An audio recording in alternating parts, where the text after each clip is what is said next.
media.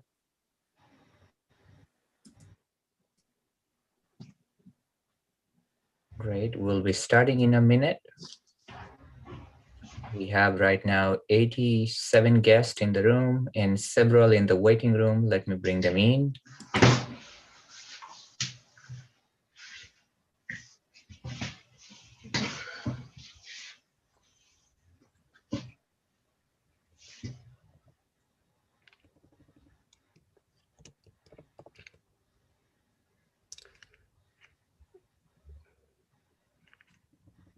Okay, since we are going to have our special speaker introduced and other colleagues and the dean and other senior leadership team, please make sure your microphone is mute so we avoid any background noise, make it a smooth transition. And also, I guess the recorded copies will be available later on, and each participant will receive via email.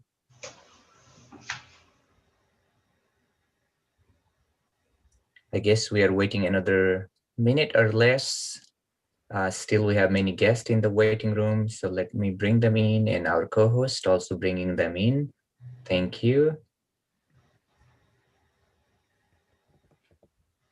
And Sharif, whenever you are ready, maybe you can, I'm just waiting. Say other housekeeping items that we have for tonight.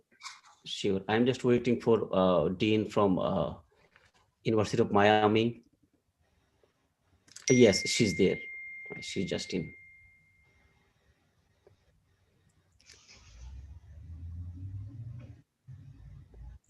And another Dean Pichon from New Mexico. And for our guest, maybe you can use the chat room to introduce yourself, and you can put your names, department, so that we have some activities going on. And we will be starting in a minute or less. Korosri, can you please unmute Dean Keynote? Absolutely.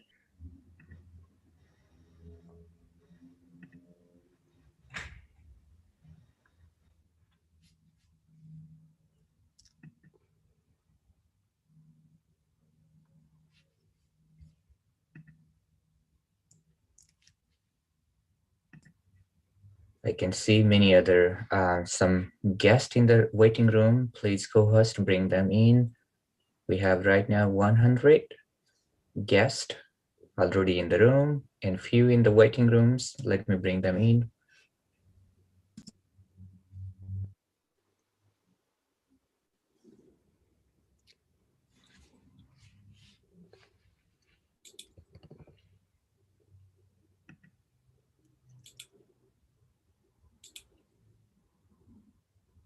Yeah, people will be maintaining social distancing, so maybe you can get started, Sharif. Should I start? Let's do it. It's 4 minutes after 5. Prime, should I start?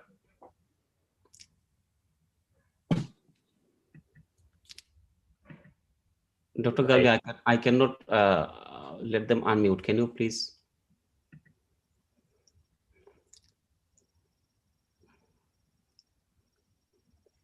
Okay, you are host. Oh, thank you. Dean Prime is okay. I'm looking Dean Keynote, my first speaker.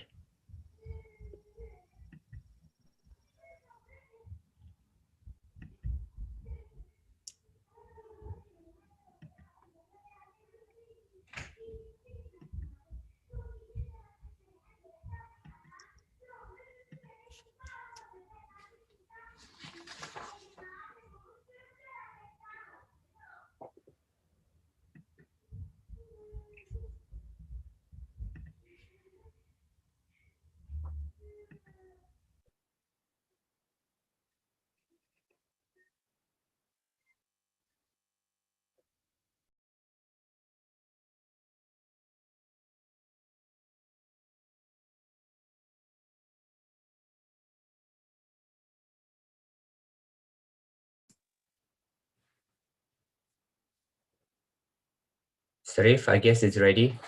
It's 5 minutes after 5. Okay, I guess we can go ahead and start. I think we should start. Our keynote speaker is here, and other guest is here, and some other people will. I know they will join us. So thank you so very much. Good afternoon, everyone. I am Sharifuddin, a doctoral candidate in Educational Leadership Program at Morgan State University, Maryland. I am also the president of Morgan State Graduate Student Association. Uh, I am also the AERA Morgan campus representative.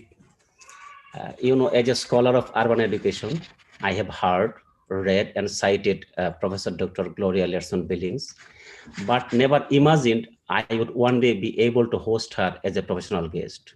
I am thrilled that this is actually happening. Her scholarship is so compelling for our community. I have adopted one of her books, The Dream Keepers, Teaching Education 200 at Morgan. Dr. Lerson Billings is such an inspiration and a role model as a scholar and educator. Today, she will speak about post-COVID demands of education, and we all know how important the topic it is for today. Dr. Lerson Billings, I am grateful that you accepted my invitation. I am humbled. Please accept my humble thanks and gratitude. I welcome Dr. Lerson Billings to her home Morgan, from where she received her first college degree in 1968. I am overwhelmed with enthusiasm and support. Now, I would like to recognize a few other scholars at that moment. We have Dr. Con Ode, Dean, School of Education and Human Development, University of Miami. We have Dean Pichon in New Mexico State University. Here we have my Dean, Dean Prime, who guided me, motivated me to this program. Thank you, Dean Prime, for all of your motivation and guidance. And here we have many other guests. List of the supporting individuals and organizations is long, but I will be remiss if I do not recognize some of them. Dr. Uttam Gauli, the president of Star Scholars Network, which I am a part of, and the network is also one of the official sponsors of today's webinar. I would also like to recognize Dr. Ellen de Prada. She is the associate vice dean from the University of Vigo, Spain. Dr. Krishna Bista, editors of Routledge Global Student Mobility Series and Journal of International Students founding editor. Dr. Chris Glass from Old Dominion University and the developer of open journals in education. He has 10 journals in his platform. Dr. Misty Cook from the National University of Singapore. I welcome you all.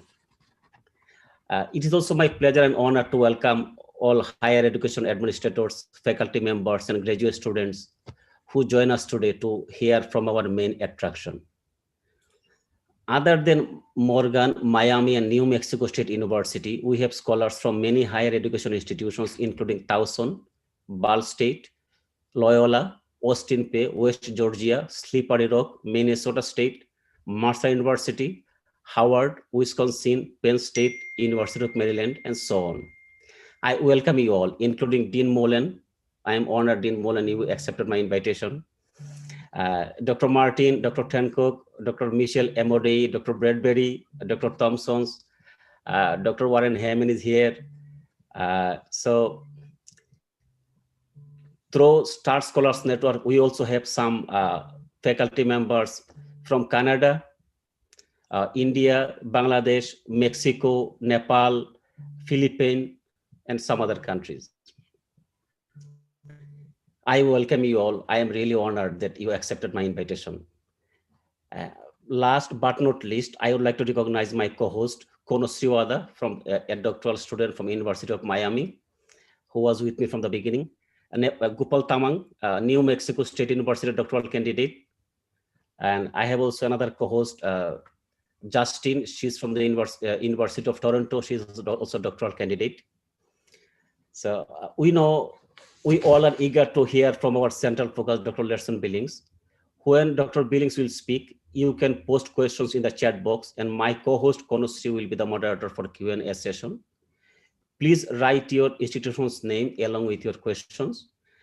You know that this event is live streaming through Star Scholars YouTube channel. You can revisit the recording later. And Without further ado, now I like to invite Dr. Keynote, Dean, School of Education and Human Development, University of Miami. Dean Wood, please. Thank you, thank you.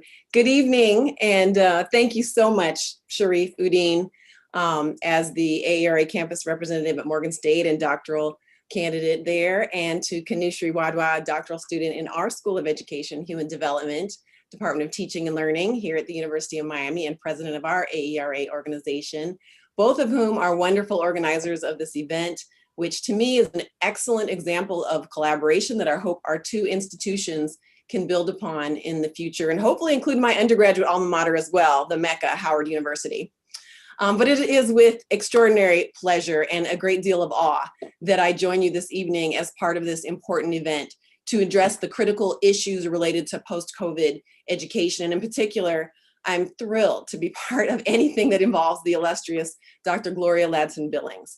You know, there are proximal role models and mentors with whom one is either in intermittent or regular contact who help one navigate life and achieve success. But there are also equally as important distal role models and mentors who, from a distance, allow one to see options and possibilities by creating the opportunity to envision how to fashion a meaningful career while working on issues that are deeply and personally relevant, but also critically important to society.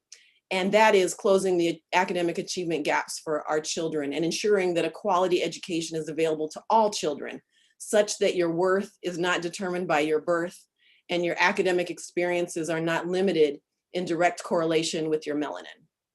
Why does this resonate for me?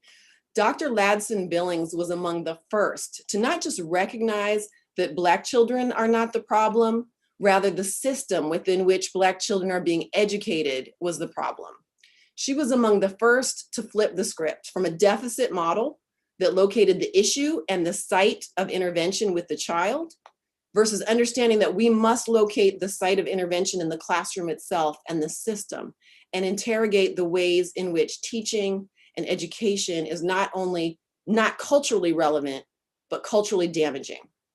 Dr. Ladson-Billings has said that she understood, and I quote, that one of the most effective ways to affect democracy was through the classroom.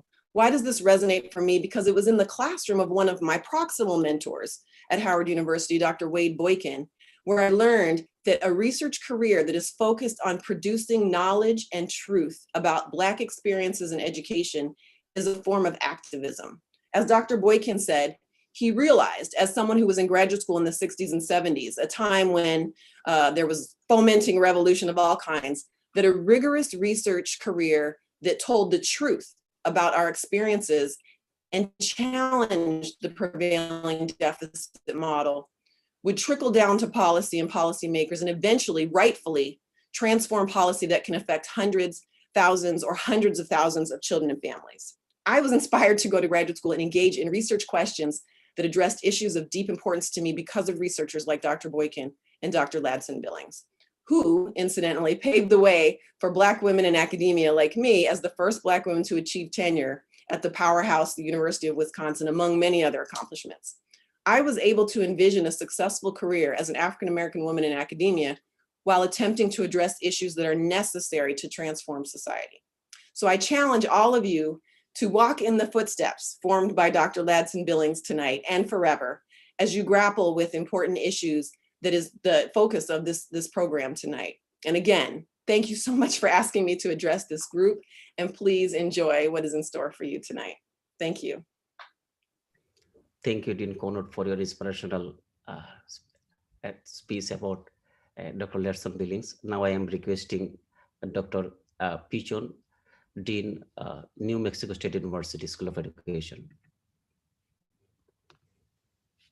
Good afternoon, everyone. And my name is Henrietta Williams Pichon, and I am serving as the interim dean in the College of Education at New Mexico State University in Las Cruces, New Mexico. I am very delighted to be here this afternoon and having an opportunity to share this opportunity and space with Dr. Gloria Ladson-Billings. one who I see as a giant in the industry. The last time that I heard her speak was here in New Orleans, where she talked about the gumbo and talked about having a root and a foundation. And I think for many of us, she has been our root and our foundation, especially for those of us who really want to understand the experiences of other persons in higher education and in education in general. She has forced us to really grapple with some of the tough topics of looking at equity in education. And I think it is from her that we gather our strength, our fearlessness, our boldness, the things that we need in order to really advance in education. I think she's left many of us thinking that we are not in this struggle or this fight or this battle by ourselves, because we have giants that we can look to, and she is one of those individuals. I do not necessarily know Dr. Ladson-Billing personally, but what I do know of her is that there's not one individual that I haven't spoken to who has not been able to go to her for guidance with regard to research. She's always willing to lend an ear to listen.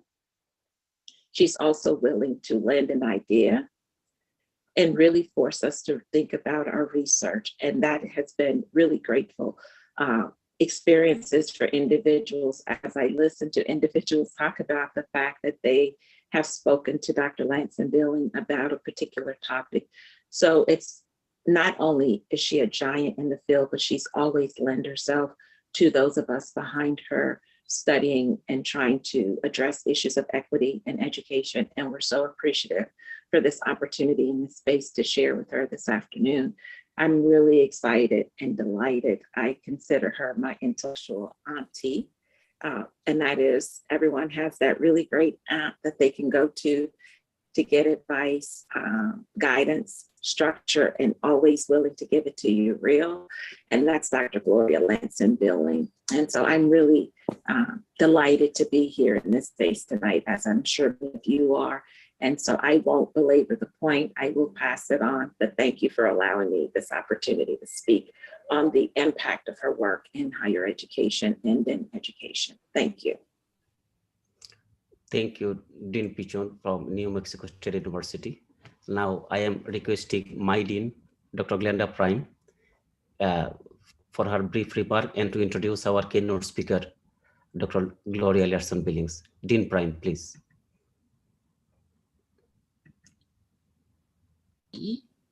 Thank you. Thank you, Sharif. It is my very great pleasure to welcome all of my colleagues, both from here in Maryland, from across the nation, and international colleagues as well. I welcome you to this event. I have to say, I have to take a moment to say how proud I am of my own graduate student, Sharif, for taking the initiative in organizing this and for the collaborations that he is able to forge with other graduate students. And I applaud you for this. And I think this is a model for what graduate education ought to be like. My job is to introduce Dr. Gloria Ladson-Billing.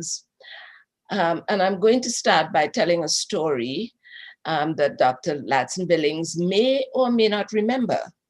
But many years ago, she gave an address at the National Association for Research in Science Teaching's annual conference. Those of you who have been to conferences where Dr. Ladson-Billing has spoken, you know that unless you get there about half an hour before the event is due to begin, you'll be sitting on the floor or sitting in the hallway outside of the room. It's always that crowded. This was the National Association for Research in Science Teaching. And I don't think Dr. Ladson-Billing will lay claim to being a science educator, but she is an educator and a thinker and author. And her topic was, I used to like science, and then I went to school.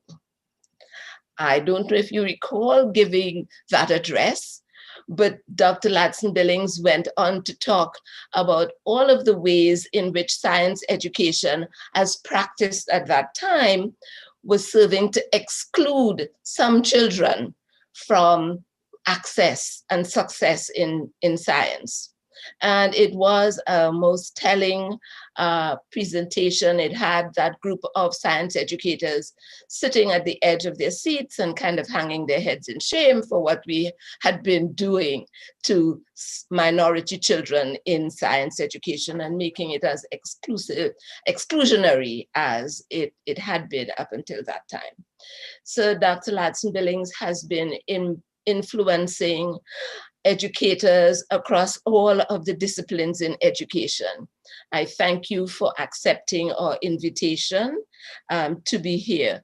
Dr. Ladson-Billings is an acclaimed educator, scholar, researcher, activist, and author on several issues, notably critical race theory, culturally relevant pedagogy, education policy and practice, to name just a few.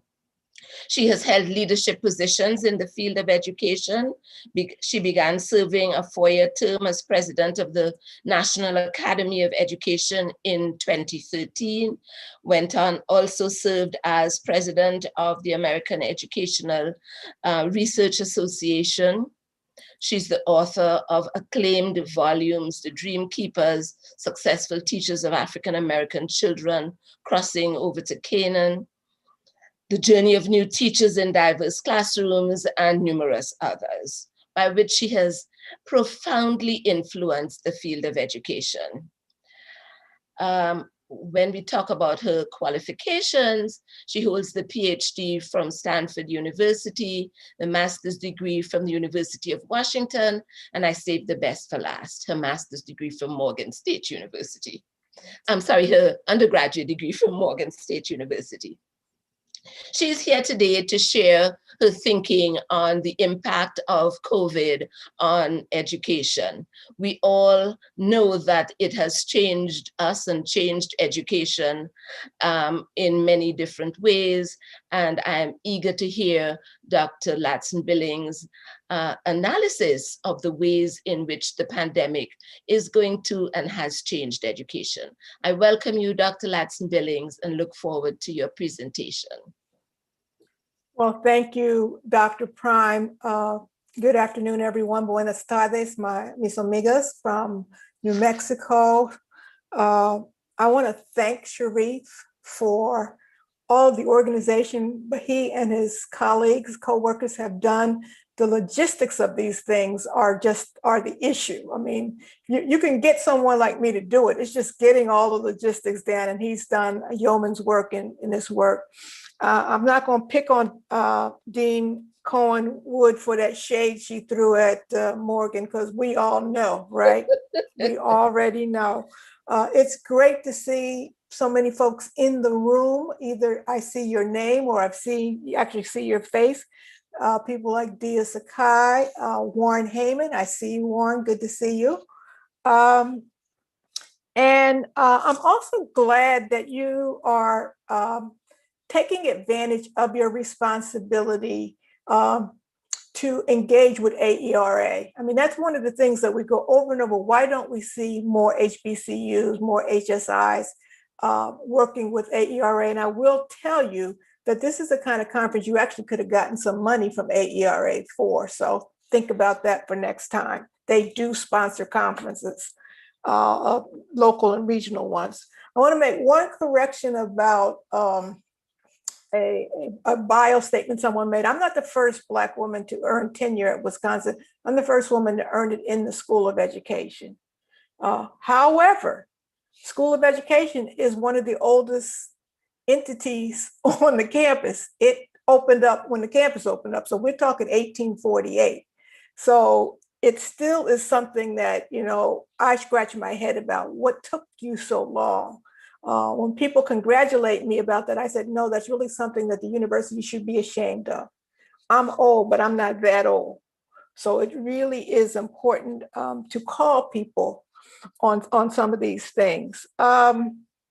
I'm also excited about the international nature of this conference, because I think that's one of the things that coming out of COVID, we are understanding better, that we are all in this together. We are in I think it's Dr. Martin Luther King who says we're in a web of mutuality. We're inextricably linked.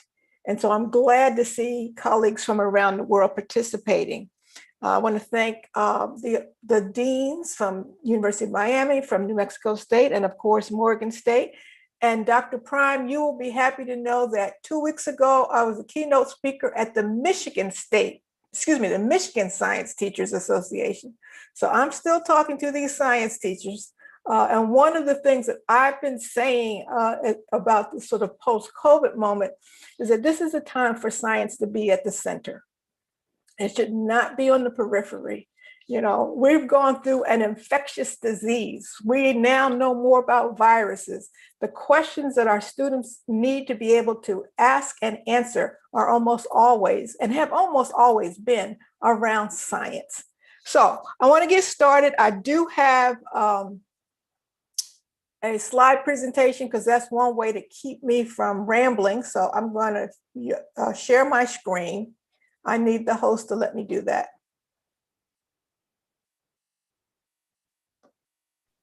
I believe you can now. Can you? Right, thank you.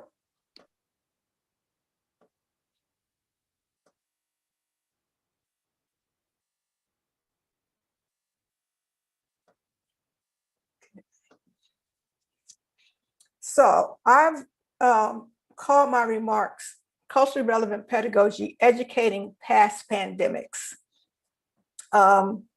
And I'm going to try to keep it to 30 minutes just so that we have some time to have a conversation. But I will tell you that embedded in this presentation are some questions. So, if you struggle to think of what to ask, I'm actually giving you some questions to consider. But I want to start first and foremost about what's going on in this nation, that our citizens, our residents, our friends, our family members who are Asian American and Pacific Islander descent do not deserve what is happening to them. It's not as if it wasn't happening before, but we now see it's heightened given the event of the other day in Atlanta and the massage parlor. And then today I read a piece where it said that the perpetrator said he was having a bad day. Well, I want him to know, as a Black person, we've been having bad days since 1619. So it's really important that we be in solidarity and coalition with our brothers and sisters of Asian descent. And so we need to stop this hate. I just needed to put that out there first. You heard my bio. I am Professor Emerita, which is a fancy way of saying that I'm retired, but I'm flunking at it. I'm not good at it at all. I'm the current president of the National Academy of Education. I am a fellow of the American Academy of Arts and Sciences and a fellow of the American Educational Research Association, and more recently, a fellow of the Hagler Institute of Texas A&M. So somehow, instead of going somewhere and sitting down, I'm just running around collecting these fellow titles. But part of it is because my passion for the work. But more than, quote, who I am, I think it's important for you to know where I'm from. So 4 important places in my life are, of course, my hometown of Philadelphia. No matter how long I live and no matter where I am physically located, I will always be a Philadelphian. There are certain things about that city that are forever with me, including my first start in education as a student and then later as a teacher. I taught in the school district of Philadelphia for 10 years. Next to that is a picture that everybody from Morgan should recognize, and that is the front of Holmes Hall and the majesty of Frederick Douglass. That if you wanted to meet somebody on campus, you just told them to meet them at Fred. They knew exactly where you were. The picture under the Philadelphia picture is one from the University of Washington. It's affectionately known as the Mountain and the Fountain, because if you look into the horizon, you will see Mount Rainier. This is a picture I joke with my Seattle friends about because it's probably only 4 days in a year you could actually see that mountain because it rains so much. It is so overcast in Seattle. But on a clear day, if you stand at Red Square, you can see the mountain in the background and the fountain on the campus. And then the last picture, of course, is a look up Palm Drive towards the Stanford campus and at the Stanford Chapel with a beautiful mosaic there. So those places are places that have formed me. And each is important in its own way. But I want to talk to you this evening about what I'm calling a tale of 4 pandemics. Now, I know people are going, 4, we got our hands full with 1. But as I see it, we are in the midst of 4 pandemics. The first one is the obvious one, the novel coronavirus, SARS virus, the COVID-19, whatever we want to call it. We know that this is the one that has forced us to meet in this way. It's the reason why I'm not in Baltimore enjoying like a really good crab cake from Coco's. I'm here actually in Florida, and I will tell you, Florida doesn't know how to do crab cakes. They do something else. They do a great job with grouper, but they should leave crab cakes alone. So everybody knows about this particular pandemic, but I want to suggest to you that everybody knows about this one too. And that is the wave of anti-Black racism. And now we are seeing anti-Asian racism. This picture is one that is seared in the minds of many.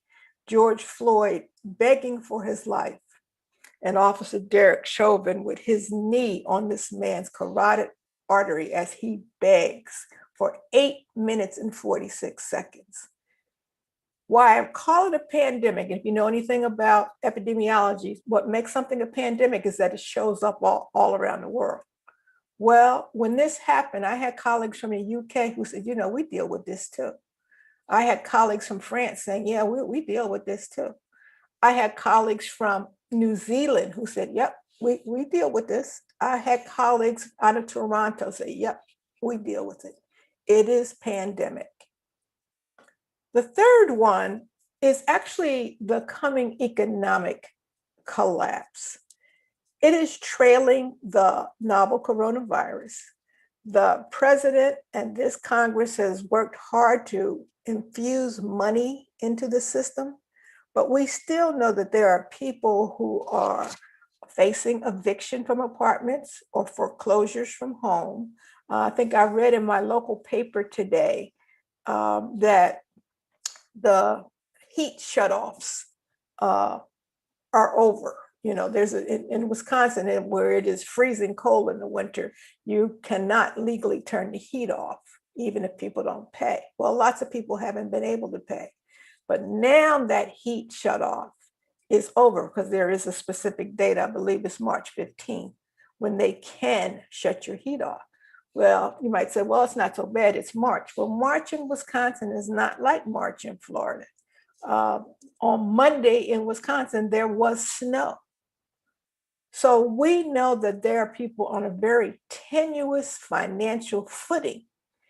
And I'm calling it pandemic because the US has such a huge footprint that if our economy starts to tank, it has a ripple effect around the globe. So that's the third pandemic. And the fourth pandemic is one that we often don't want to talk about. We know it in the back of our heads, but we don't talk about it much. And that is coming environmental catastrophe. I used an example of California fires because my grandchildren all live in California. And this summer, our conversations were a lot about how they couldn't go out and practice sports. They couldn't do certain things because the air quality was so bad. That's on the West Coast. If you're on the Gulf Coast, you know that there have been more storms and more intense storms this past hurricane season than ever before. We went through the entire sort of English alphabet into the Greek alphabet, all the way to Storm Iota. So I put these 4 here because they're all happening. and our students, our youth are experiencing all four of them. They are victimized by all four. So it's not just the one. Now that sounds like I have a talk to give you about gloom and doom, but the truth of the matter, I am optimistic, or at least the term, better term is hopeful. And I'm hopeful because I think of the work of Arundhati Roy, who was an Indian novelist, who wrote a wonderful piece called The Pandemic is a Portal. And when I read it, I was so struck by her take on what was happening. And here is an excerpt from that piece that I think really says it all for me. And she said that historically, pandemics have forced humans to break with the past and imagine their world anew. This one is no different. It is a portal, a gateway between one world and the next. We can choose to walk through it, dragging the carcasses of our prejudice and hatred, our avarice, our databanks and dead ideas, our dead rivers and smoky skies behind us. Or, and that's the operative word here, or we can walk through lightly with little luggage, ready to imagine another world and ready to fight for it. So it is that notion of walking through this portal lightly to a new world that we imagine and being ready to fight for it that I want us to really be concentrating on. You know, a lot of people use the phrase, I can't wait till we get back to normal. Well, when it comes to schooling and education, I have said no. Normal is not the place I want to go back to, because normal, before the pandemic, the kids I cared most about were failing. Before the pandemic, they were being suspended and expelled from schools. Before the pandemic, they were being over-identified for special needs. I don't want to do any of that. If that's normal, I'm not interested. I'm wanting to go to new, not back to normal, but to new. So what the metaphor that I've been using to try to understand what we need to do as educators is the notion of a reset. All of us have one of these devices. You may not have this particular brand, but we all have one, whether it is Android or Apple, whether you got a Samsung, LG, Google, whatever you got one. We've been forced to have these things. And invariably, you experience some failure with it. Now that failure may, encourage you to shut it off and then turn it back on to see if it reboots correctly. If that doesn't work, you might take your SIM card out and kind of blow dust off it and see if that will work. If that doesn't work, you might take the battery out, check the terminals, clean that up, put it back in. If none of that works, you may go to your computer and see if you can find a support group where someone else has had a similar problem and can tell you what to do. If that doesn't work, you may reluctantly drag yourself down to the place where you got the phone, whether it's the Apple store or the Samsung store, T-Mobile, Verizon, wherever you got your phone, you may go back there. And there, someone is likely to try some of the things that you've tried. And if they still don't work, that person may look you in the eye and say, I think it's time for a hard reset. That's like the kiss of death to those of you who don't back up your phones, because that reset means you're going to lose all those photos. You're going to lose those contacts. All of us have had, the friend who sends you a text and say, hey, I lost all my contacts. Can you give me your number, or can you put my number in? Because the device is reset. It means if you do this hard reset, when you get the device back, it's going to be a lot like it was when you got it when it came from the factory. It's going to start again. And so I've been arguing that what needs to happen in our schools is we don't need to pick up where we left off. We need to reset. Now, I haven't sort of made this up. I've asked this question of other places. What do nations do when something catastrophic happens? How do they reset their schools? So I've got a couple lessons from history. One is a picture on the left of Japan, post-World War II Japan. there was no question that after Hiroshima and Nagasaki that they just brought all the kids back and decided, oh, well, let's just open to page 27. No, they had to really rethink what they were doing because they had looked at what they were producing and they didn't want to go down that particular road again. And so one of the resets for the Japanese education system was to expand opportunities for girls, which were kind of an afterthought before World War II. A second thing that they did is they reorganized. So there used to be a system that had elementary or grade schools and secondary or high schools. They looked to the US and said, there's something about those early adolescents that we aren't paying attention to. And so that's where they created their middle grades or their middle schools. They reset. Picture on the right is also a post-World War II picture. And that picture is from a village known as Reggio Emilia, Italy. And those of you who know the early childhood literature know that the best preschools in the world are the Reggio Emilia preschools. Again, the Italians said, we don't want to raise another generation of fascists. Look where that got us. People who mindlessly followed someone.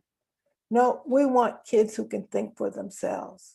And so the Reggio Emilia preschools were born. So those are historical examples of the reset. My work is known as culturally relevant pedagogy. And those of you who know it probably know it from the book, The Dream Keepers. Believe it or not, I'm in the midst of a third edition. It's like the book that will never die. I just, 2 weeks ago, I just picked new covers. So be looking for a third edition. If you don't know it from that book, you may know it from the scholarly literature, the publication in the fall of 1995 that was in the American Educational Research Journal, where I laid out the theory of culturally relevant pedagogy. So what is this work? Well, if you need an image in your head, have the image of an equilateral triangle. An equilateral, as opposed to obtuse or acute, isosceles, is one that has equal sides and equal angles. And what that means is if you don't have one of those sides, if you don't have one of those angles, you no longer have this triangle. So you have to be able to do all three of the things that I want to talk to you about. First and foremost is a focus on academic achievement, or more precisely, student learning. I'm going to go through these quickly because I'm going to go back and kind of talk a little bit about each one. Most people get this. They understand that's what they're paid to do if they are teachers, that kids should be learning. So that one is not as problematic, I think, when you say, well, we're going to make sure that students are learning. The second one is the one that I think of as most misunderstood, cultural competence. And unfortunately, that term is used in so many examples beyond education. And so that people have come to think of it as almost like having to have a list of do's and don'ts with certain groups. And that's not what it is at all. As I said, I'll go back. I want to go through each of these individually. So that one I think is the most misunderstood. And then sociopolitical or critical consciousness is the one that I think is the most ignored. This is where we talk about helping our students solve real life problems, but problems that they are concerned about, not problems we bring to them. And to use the knowledge and skills that they garner from academic achievement or student learning and the cultural competence that they've acquired to begin to impact the world around them. So I want to talk about each of these quickly, separately. So the notion of supporting student learning for me is we always have this argument over, well, do we go deep or do we cover it? And particularly at the university setting, we just think, oh, you've got to cover the syllabus. And I remind colleagues all the time, it's a syllabus, it's not a Bible. It's a syllabus, it's not the Quran, it's a syllabus. It's your best guess, perhaps in August or perhaps in January as you're putting it together, about where you'd like to go. But depth is often the thing that we skim over and our students don't get a good understanding of what they should be learning. We also have to move away from what I think of as this equating high failure rate with rigor. Just because a lot of students fail doesn't mean that the course is rigorous. It might mean that you're not a very good teacher. So I've been really pushing our teacher candidates at Wisconsin to focus on mastery. How do we ensure that all the students learn? So again, the metaphor that I want to get away from is the one in which we think of the students as going through a sieve, and that you push them in the sieve, and all the ones that come through on the other side, well, they're good to go. But the ones that are left in there, they're just not smart enough. We don't think they know enough, and we in some ways just throw them away. Instead of the sieve as our metaphor, I want us to switch to a net. What's the difference? With that net, you're trying to catch every single person, every single student. So my focus on student learning is less about what students achieve on an external measure like a state assessment than it is about their growth from the time they came into your classrooms in the fall and when they leave in the spring. How much growth has that student exhibited?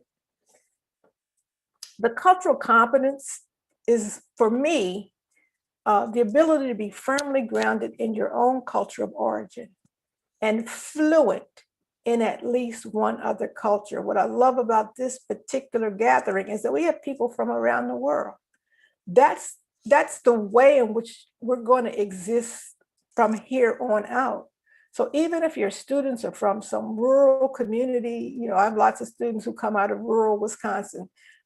If they're in some ethnically encapsulated neighborhood, it doesn't mean they aren't going to have contact and interaction with people in places different from them. So for most Black and Latinx kids, what we're saying is they come with culture. We actually don't have to teach it to them. What we have to do is stop denigrating them for the culture for which they begin with. Stop denigrating their language. Stop denigrating their traditions. But we also have the obligation to help them become fluent in at least one other culture. And typically that culture is going to be what we think of as the mainstream. But this doesn't let white middle-class students off the hook. They are being thrust into a global environment. They are going to have to learn how to communicate and interact with people. So while they may be firmly grounded in that mainstream culture, the idea that we are allowing students to leave high school without bilingual skills is ridiculous to me. In 2021, everybody ought to be bilingual. My youngest son works in Silicon Valley, and his client base is in Taiwan, China, Korea, Japan, France, and Germany. And I said to him, I said, well, Kevin, how are you pulling this off? He says, well, Mom, you really have to listen to and pay attention to people's culture and where they're coming from. He said, when I go to Germany, those guys are all about efficiency. They want it done. They want it done quickly. They want it done fast. He said, and so they don't want to sit around and joke. He said, but when I hop over to France, he said, those guys are a lot more laissez-faire. They are like, you work too hard, Kevin. Let's have another glass of wine. We'll get this done later. He said, if my attitude is that it has to be done the way I want it done, my American way, I may alienate that client and I may lose that client. And if we lose clients, we lose money. If my company loses money, I lose my job. He had to develop a level of cultural competence, and that's what we want for our students.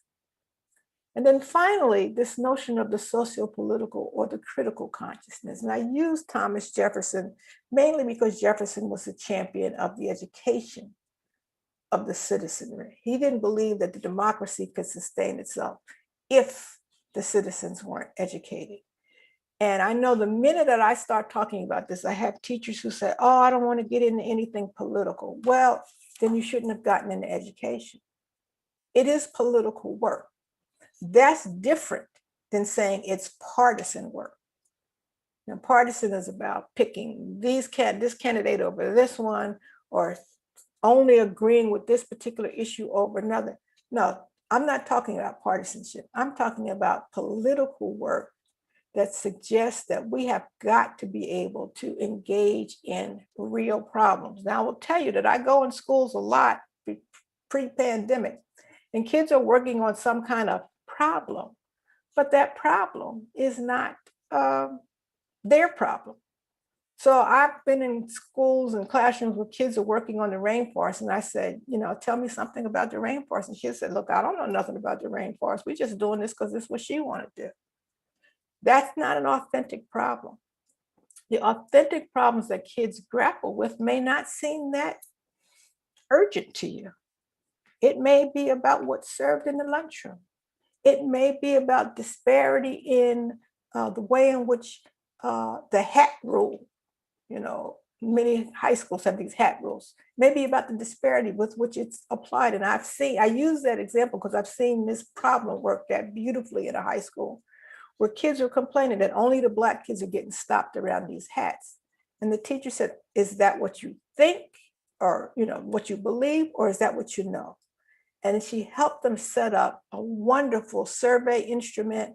They went and sampled across all classes, freshmen through seniors, and they were able to document that indeed, yes, Black students are not only stopped more often, but they're disciplined more harshly.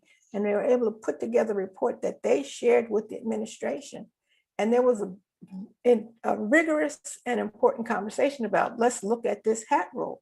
That's the problem the kids want to solve. It's not necessarily a problem that I want solved, but it's not me that has to learn how to do this. So those are the three elements. So what I'm telling you is that today, I started doing this work back in the late 1980s, early 1990s. And I'm telling you today in 2021, I'm seeing an evolution of this work. And I always ask this question when I'm live with people, and that's how many people are on Twitter. It's interesting to see which educators are on Twitter. And I would argue that if you're not, then you're already behind the curve with these young people. I go in schools and see a sign that says no cell phones, no cell phones, no cell phones. I personally think that's ridiculous. Now, I know someone will say, oh, they shouldn't have cell phones because it's a distraction. Can I tell you that when you are 13 or 14 years old, everything is a distraction? If you go to a single sex school and ask, well, why don't you have the other gender? They'll tell you because the other gender is a distraction. You put a 13-year-old next to a window in a school, and that looking out that window is a distraction. These devices are important for these young people, and we need to learn how to use them more effectively and efficiently if we call ourselves educating them for 21st century life. And in fact, what they have are not exactly cell phones. If you check their call logs, they don't make that many calls. They're texting, they're on their social media platforms. They're posting all kinds of things, and they're looking for information. And they can get a lot of information using these devices. So I would say that the new digital divide is really a generational one, not necessarily an economic one. Even in a village that I was in South Africa, very poor rural village, all of the students had mobile devices, every last one of them, because people do all their business on them. They do their banking on them, they pay their bills on them. So that's where the divide is, I think. And in 1989, those teachers that I call dream keepers were people who focused on cultural history. They were revealing the things that their textbooks and the curriculum omitted. They had a focus on some community issues because of where they were, like urban renewal, some veterans concerns. They were very near a VA hospital, and homelessness. They had a limited focus on student culture. I had one teacher who used rap lyrics to teach poetry. Now, big part of this might be the fact that I was working in elementary classrooms, and that elementary students are consumers of youth culture, but not really the producers. I think if we begin to look at adolescents, at teenagers in middle and high schools, we will see that these kids produce this culture. And what I'm arguing for is the incorporation of this student culture or this youth culture in our work. So today's dream keepers are folks who need to include popular culture in their understanding of culture, not just the culture of their parents and grandparents. We also need to recognize hip hop's longevity and power. Now, I'm probably lost about half of you on this, but I will tell you that, you know, when hip hop first hit the scenes, everybody said, oh, that stuff's not gonna last. Well, we're about 42 years into not lasting. And in fact, I teach a course on hip hop and education. And the first question of the students is, who introduced you to hip hop? The most cited answer is my parents. So I'm literally teaching the children of a hip hop generation. And actually the other night I listened to a podcast that was about a gentleman coming out of India who loved breakdancing. And he was teaching it to kids in a really poor community outside of Mumbai. And what he had to do, the kids were great dancers, but they couldn't really connect with the hip hop lyrics, the US hip hop lyrics. And he was trying to be a purist and said, no, you got to listen to him. Here's how these kids switched it up and taught him. They started doing hip hop to Bollywood music. So this is the thing that young people do. This is what they do with culture. They shift it and they change it, and they understand it's malleable and they can do it in so many different ways. So to do our work, I think we need to catch up with Madison Avenue. So I want to show you a commercial that is very old. 1992, this commercial came out, but it's an example of how Madison Avenue has known all along that there was something inherent in youth culture that they needed to tap into. So here we go. You watch me get Fred's Fruity Pebbles. Who are you? I'm the master rapper and I'm here to sing. I love Fruity Pebbles in a major way. He loves Fruity Pebbles in a major way. The bedrock yellow, orange, purple, lime, and red. But to get the fruity taste, I gotta trick Fred. Fruity. To get the fruity taste, he's got to trick Fred. Barney. Guess that's a wrap. Most Fruity Pebbles cereal, part of this nutritious breakfast. Yabba-dabba delicious. Now, when I share this particular ad with my students, we take the time to deconstruct a number of things. Number one, that Barney is invoking Run DMC with the pork pie hat and the wraparound sunglasses and the gold chain. We look at Fred doing the scratching on the record. We look at some of the language that they're using there. He says, guess that's a rap. Oh, and Barney's got on Adidas. Now, when have you ever seen the Flintstones with any shoes on? So there's something about this genre that Madison Avenue's figured out. You know, this thing it's speaking to people in a particular way. And so that was 92. Let me tell you that Madison Avenue still gets it. Hello? Yeah. I can't find it. I'm looking for it right now. One second.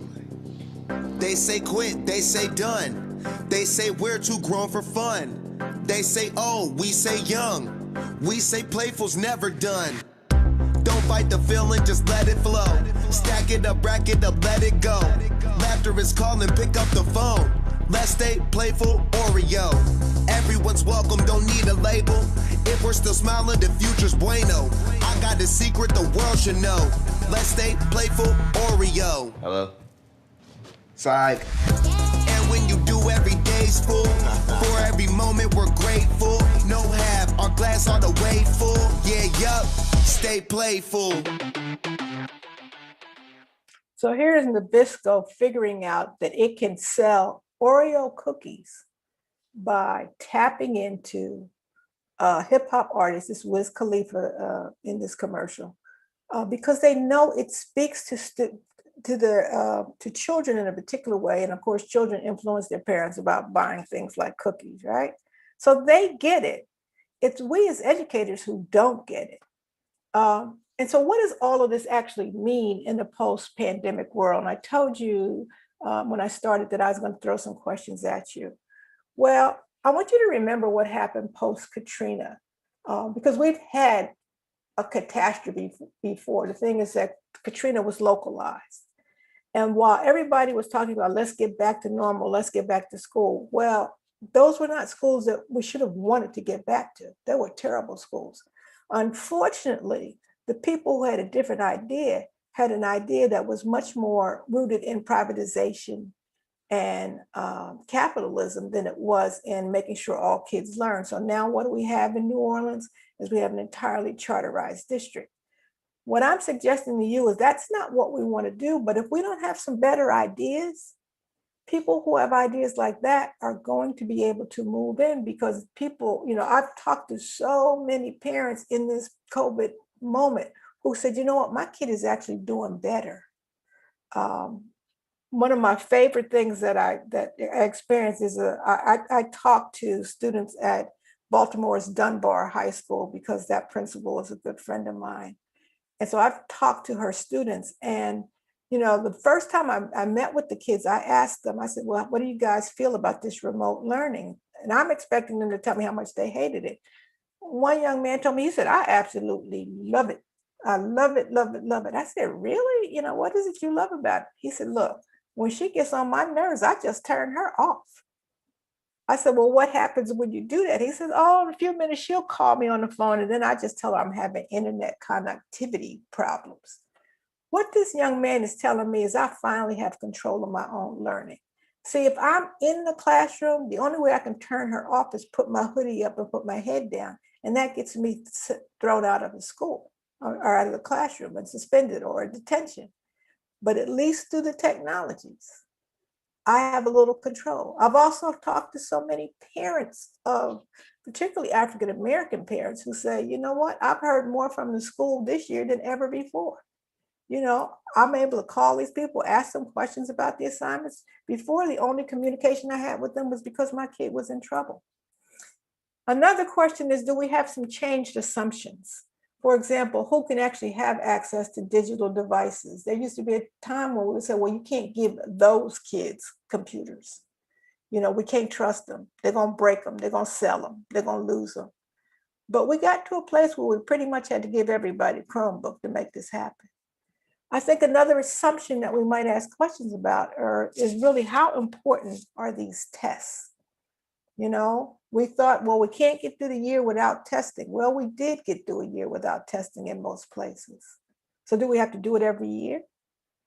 Could we do it less often? What's the role of social emotional learning? What I'm saying is not so much the academic, people talk about learning loss. Well, that's not what I'm saying so much of. What I'm saying is that the isolation that kids are experiencing has been the difficult part of this. And then how do we actually rethink something like culturally relevant pedagogy? How do we rethink student learning and cultural competence and socio-political consciousness? I want to quickly run through the questions that provokes for me. Around student learning, I want to know what actually counts as learning. I've heard colleagues say, oh, we've got all this learning loss, kids not learning, No, they're not learning that stuff that's on the test. But if you paid any attention to what was happening in our streets this summer and our young people out there civically engaged, they were learning. We got to ask what counts as learning. And how do we determine what students know versus what they have? Far too often, we are rewarding kids because they have certain things. We've all seen these, science fairs where a 9-year-old comes with this elaborate science project. Now, what do we know about that 9-year-old? We know that his father is a physicist, okay? So we pretty much also know that 9-year-old didn't do that. But we all turn a blind eye and pretend like that's his project. And we're really rewarding him for what he has, not for what he knows.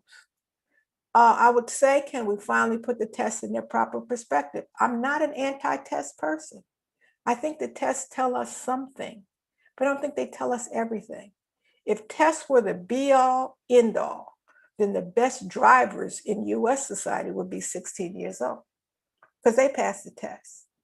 And you know as well as I do that these people cannot drive.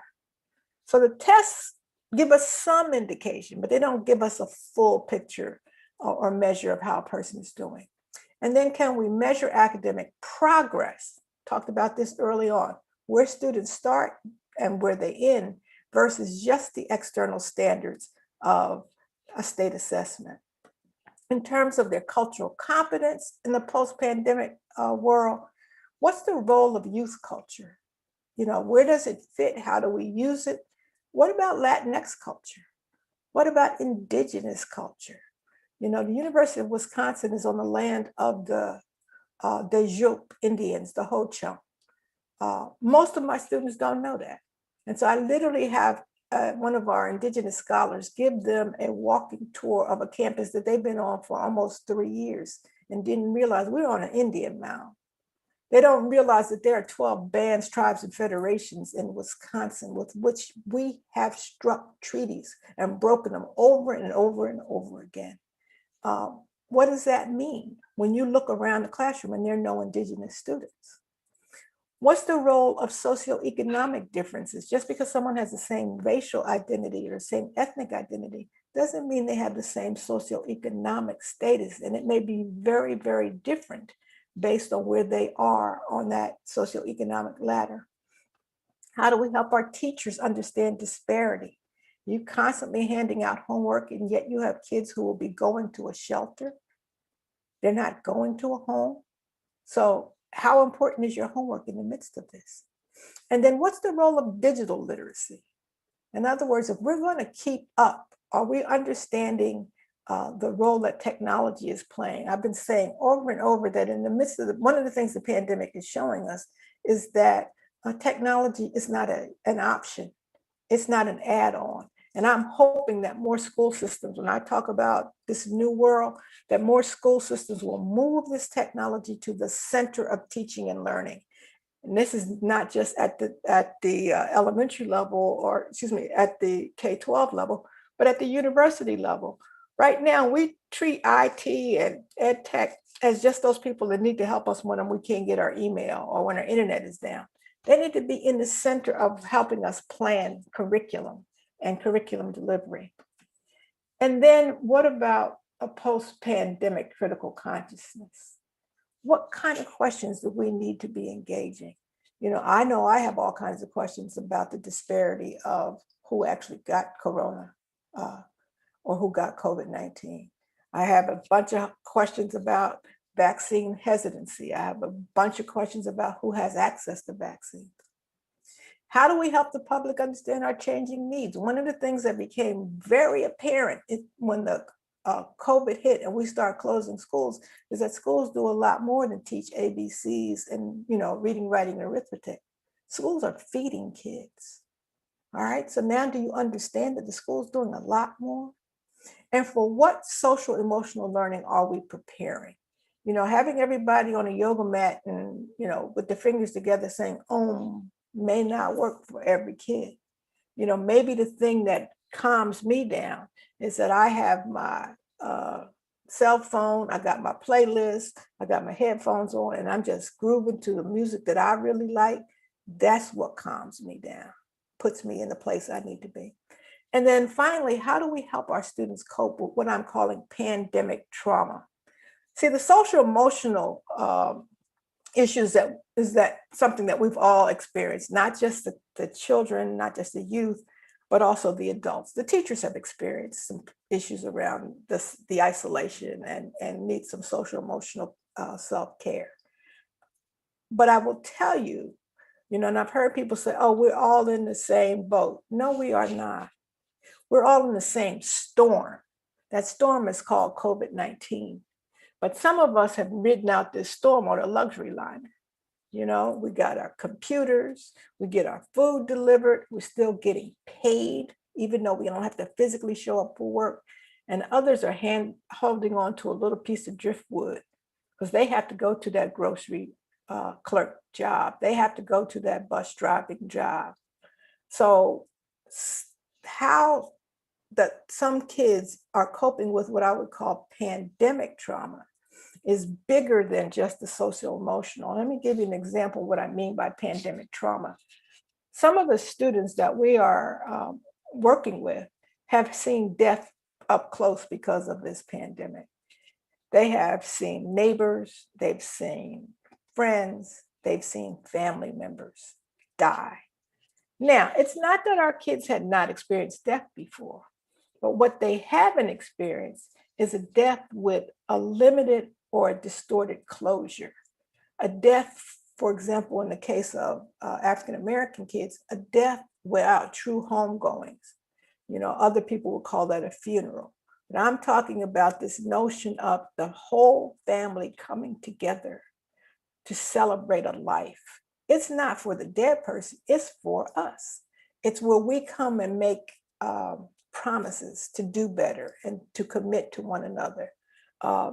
They tease me because, you know, I told one of my white colleagues who I love dearly, I said, you know, I struggle coming to you guys' funerals because y'all grieve with cookies and punch. I said, that's not gonna get it for me. I'm a Black person, and when it's time to grieve, I need a repast. And that means I'm gonna have a big old piece of chicken and some macaroni and cheese for my little tears to flow into. I'm gonna need a peach cobbler to get me through this. Our students have been without any of that because these funerals have 7 people or 10 people, or there must be something outside, and then there cannot be a place to come together. So all of that is happening. So I want to wrap up by suggesting that there are examples of the kind of work that I'm talking about. I'm going to skip over the university kind of stuff here, just in the interest of time. And I'll give you an example of some work we've been doing at the University of Wisconsin with our First Wave Hip Hop Scholars Program. You will see a young man, you'll see him at 18 when we brought him into the university.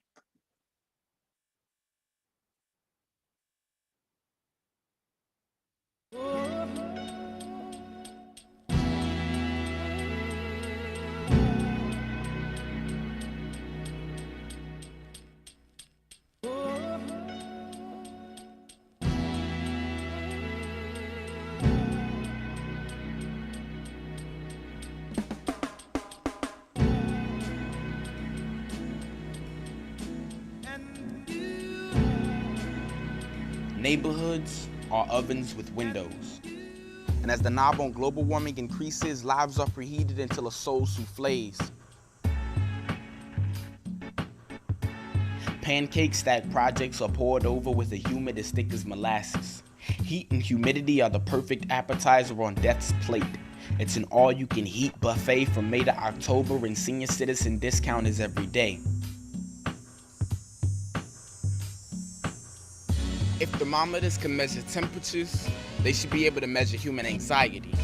As the temperature rises, we reach boiling points. Attitudes of those around us rise quicker than mercury, and the pressure of staying cool causes us to explode. Compressed living complexes circulate heat and cause compressed feelings to converge upon our neighbors in the hood.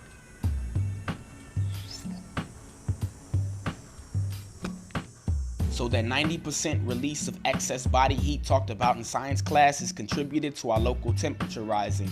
We crack open fire hydrants until we hear lights crying, raising taxes by lowering our body temperature. And if you couldn't afford a wind replacer, fridges and freezers were propped open until your 2 brothers' faces are frozen. Audiences applaud the ice cream man once that familiar jingle mingles with our ears. This sweet release of flooded heat is a godsend. But what do you know? The ice cream vendor's name is Noah. As the temperature rises, so do attitudes, death rates, bills, and ice cream stocks. Heat affects the elderly more than it does us. Their lungs resemble the Dow Exchange, rises and drops until they crash. Ambulances are summoned, riding down the street flooded with the contents of the only fire hydrant.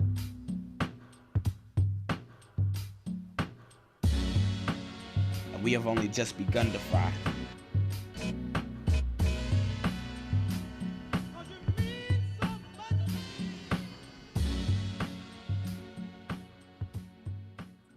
So for me, that's a wonderful example of a culturally relevant approach. Number one, he's actually learning something about climate change. He's learning the sciences that are linked to it. He's also doing it in a culturally competent way because he's bringing his own culture and perspective to it. And then he's also raising a kind of critical consciousness about the disparity. Who is most impacted by this? You got that particular video shows Elijah at 18. Elijah is now 27 years old, but he also possesses a degree from the University of Wisconsin in environmental studies, and he works in climate sciences and climate change. Oh, and by the way, on the weekend, he still does spoken word. That's the beauty of a culturally relevant approach. It doesn't take you away from who it is you want to be. So I appreciate your willingness to listen. I'm eager to hear your questions and just want to say thank you.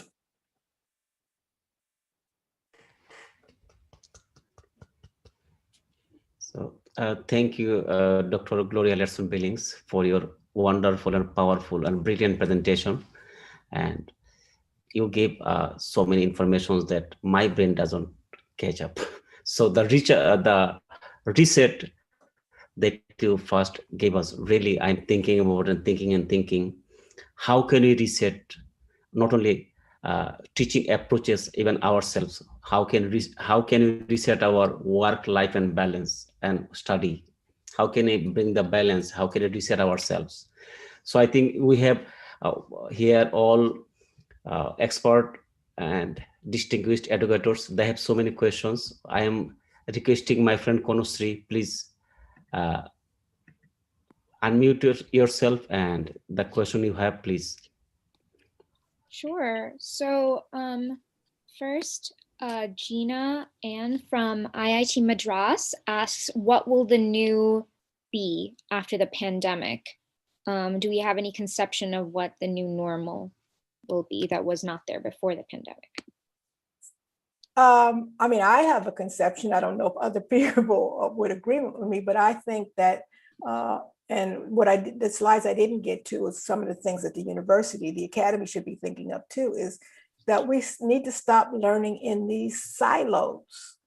We don't live life in 45-minute segments of English and geometry and biology. That's not how life is lived. Life is lived around coping with a series of problems, the problem of being human. So, you know, if I were a principal in a middle school, let's say, and going back, I would be wanting my teachers to engage in questions with, as I've said earlier, with science at the center. The question might be all around pandemics and coronavirus, right? I can teach every subject around that problem. There's some wonderful pieces of literature around pandemics. There are certainly some epidemiological things we can do with mathematics, like how does this spread? You know, how do we go from 2 people last February to millions of people in the US, right? How, you know, what's the whole notion of, you know, you wanted the kids to understand exponential growth. The pandemic is a perfect example of that. I certainly would want to do something around in the social sciences around inequity or history. You know, this is 100 years ago, we had a flu pandemic. What lessons could we have learned from that, or did we learn from that? You know, mask wearing didn't just start with coronavirus. People were wearing masks in 1918. Whether there's poetry, whether there's music, whether there's art, I mean, there's so many things we could do around just kind of fooling around with that question.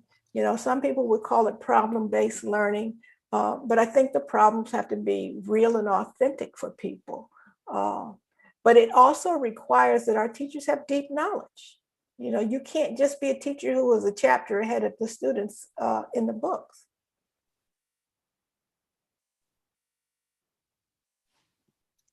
Great.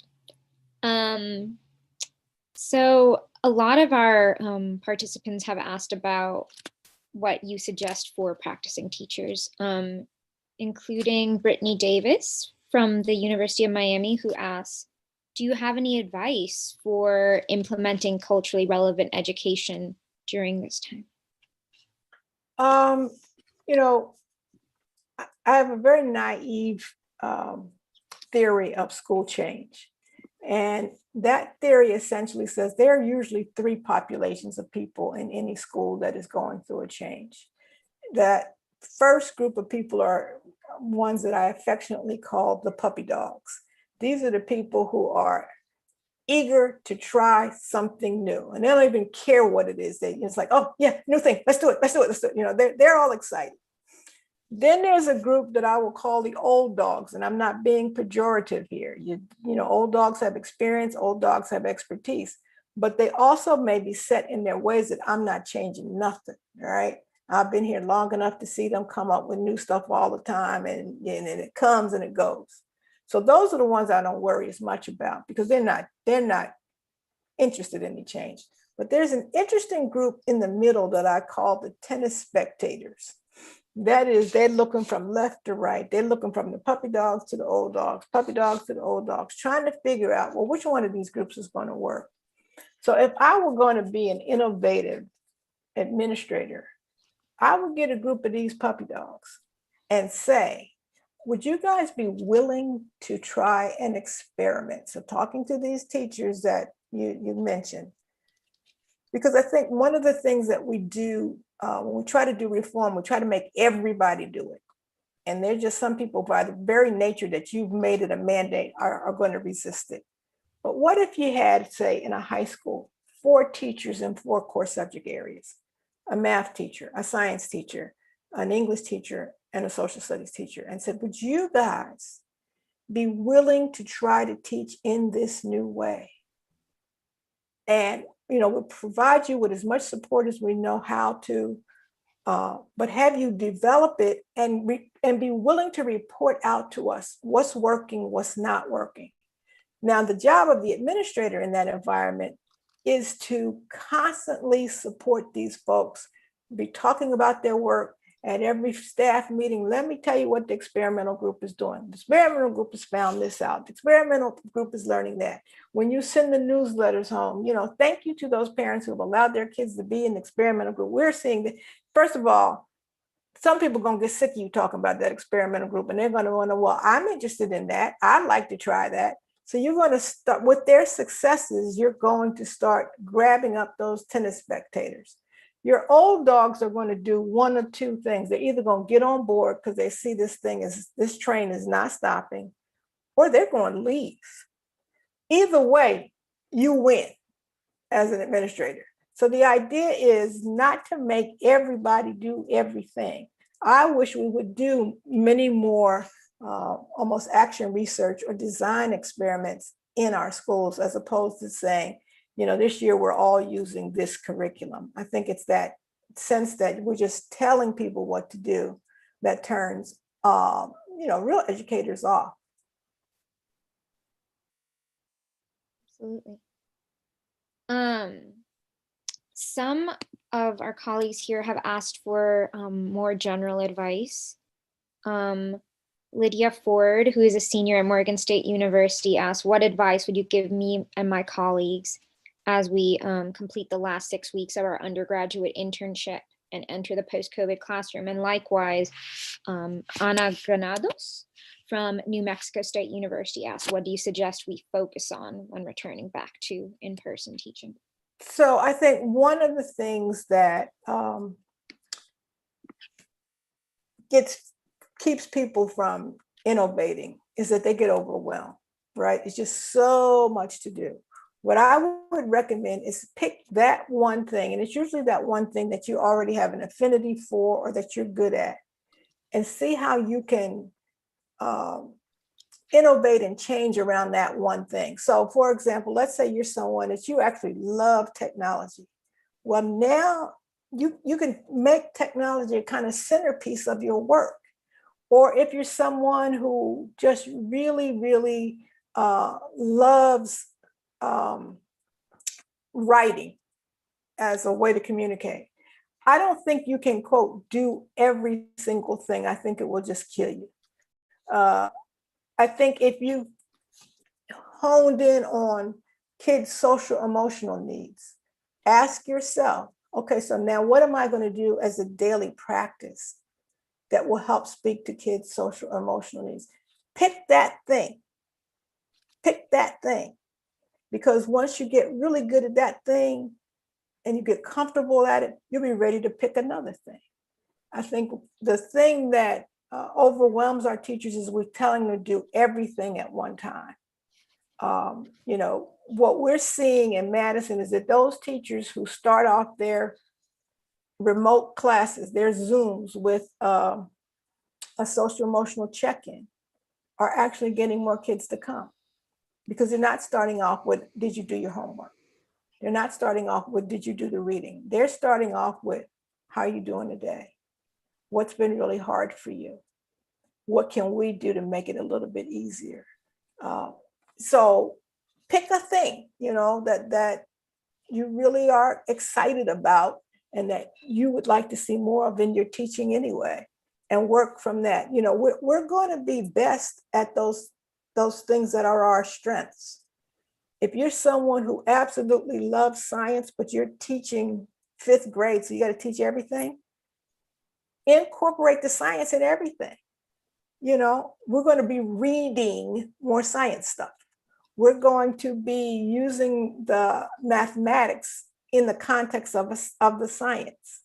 We're going to look at over time in the social studies, how science, in other words, gravitate to that thing that you already have the affinity for.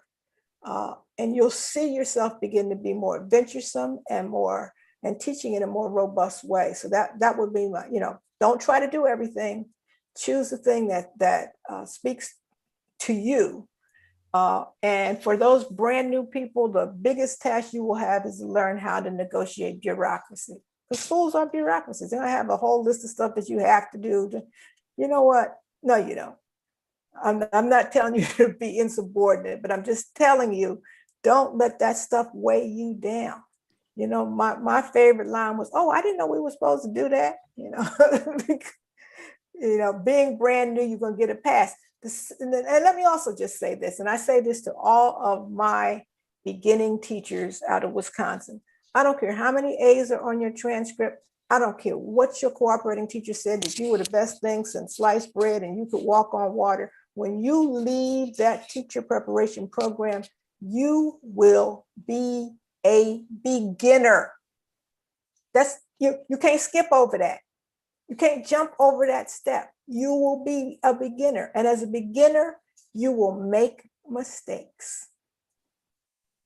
Learn from them and reach out to people who can help you. I just did a workshop for a bunch of Teach for America BIPOC students, Black, Indigenous people of color, on self-care, because they're just all feeling burned out. They're all frazzled. And I'm like, if you know, it's like they say on the airplane, you got to put your mask on first. And what we're seeing is that teachers are burning out because they're trying to meet the needs of all of these other folks. So figure out, you know, what's going to be my self-care regime. You know, am I going to, you know, am I an exercise person? Am I a Netflix person? You know, am I a foodie? Whatever it is that just lets you, you know, calm down and center yourself, do that.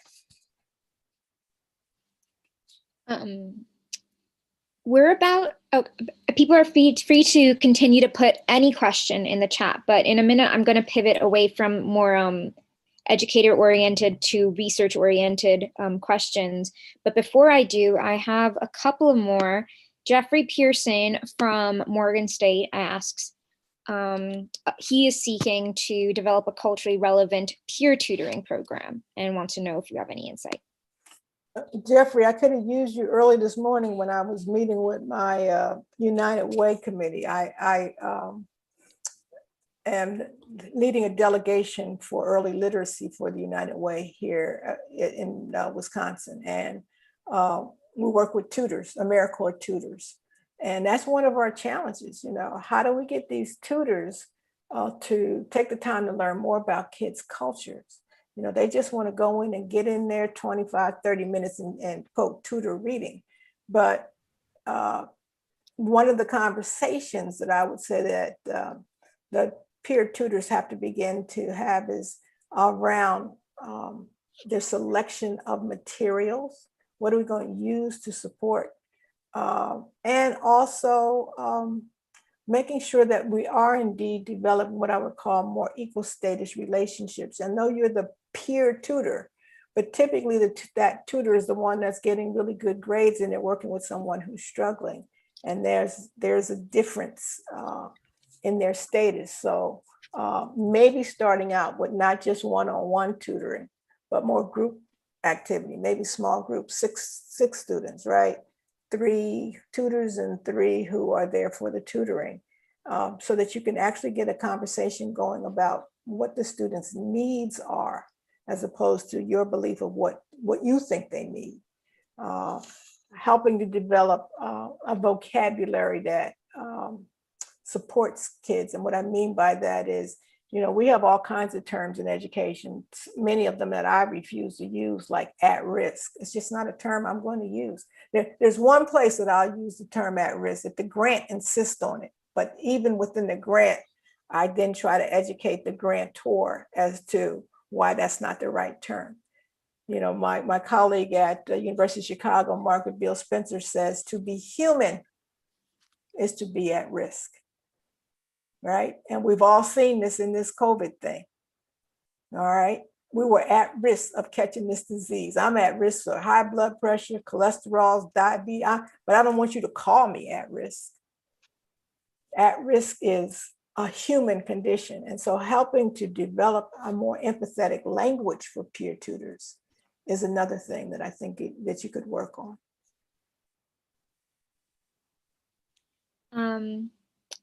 Dr. Prime from Morgan State asks, she says, what you have said has profound implications for assessment of student learning. And what are your thoughts about how the approaches and purposes of assessment might be reconceptualized? So we know that students learn so much more than we could ever test. Okay, that tests are always just a snapshot.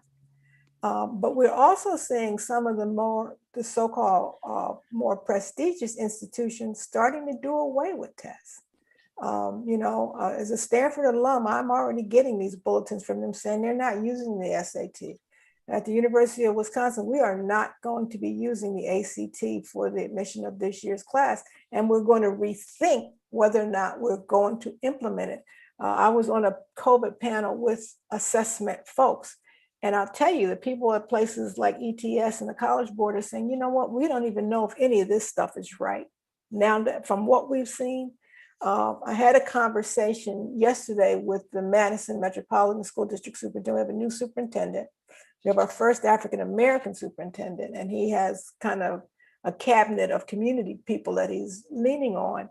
And one of the things that I suggested to him is I said, you've got to find a way to create more access to enrichment.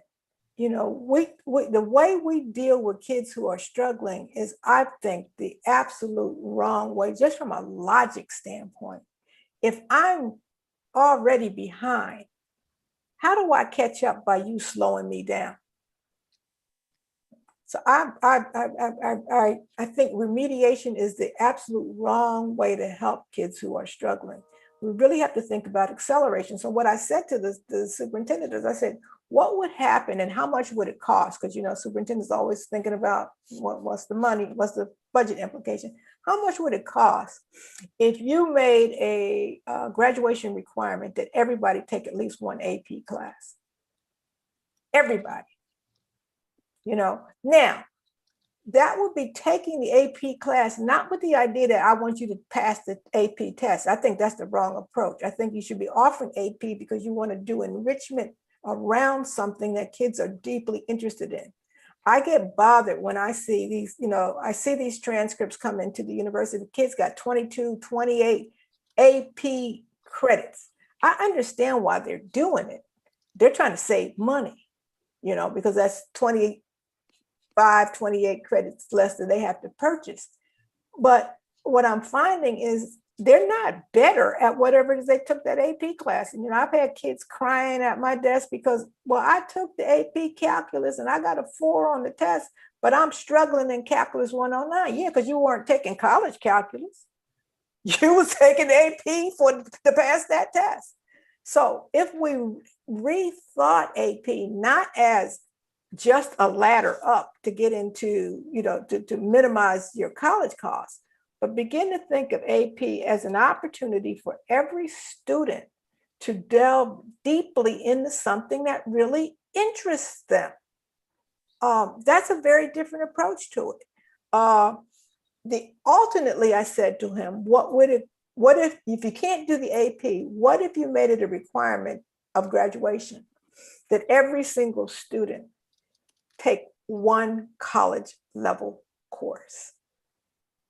Again, I don't want you to take it to just accumulate credits, and I don't want you to take it to pass a test. I want you to take something rigorous that interests you. And so it wouldn't necessarily have to be an English or a math or a science or a social science class. Maybe you take a college level art class. See, what we know about how people learn is that whatever you learn in any field, the brain is an amazingly plastic organ. And those dendrites start growing because you're delving deeply into something that interests you. So those are some of the things that I think we should be thinking about, how to accelerate learning, how to ensure that the students who never get an opportunity for enrichment finally get that opportunity. So we are getting ready to wrap up, but I think we'd be remiss without some questions on behalf of researchers. Jose Fernandez Calvo from UM asked about encouraging and promoting cultural competence amongst researchers. And a similar question comes, I think this person might be from Morgan State, about preparing pre-service teachers as teacher educators to be culturally responsive. And I was hoping you could speak to both of those. So the challenge at the academy level is around capacity. HBCUs, HSIs often have a leg up because they have a more diverse faculty. But PWIs, predominantly white institutions like University of Wisconsin or University of Minnesota or Ohio State, where the lion's share of teachers, just sheer numbers, are prepared, are often all white. So the issue is that the academy has to rethink its own hiring and support practices.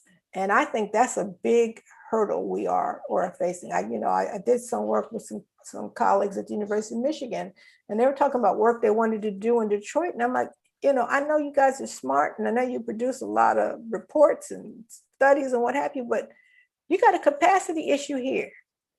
You don't have enough people who can go into Detroit with, as what the kids would say, with the street cred to do this. That you don't know enough about that culture you will be entering. So I think, one of the things we might begin to think about, all researchers who have to do human subjects or using human subjects and have to do that institutional review, probably we need to rethink whether or not there's anything about cultural competence as a part of the IRB.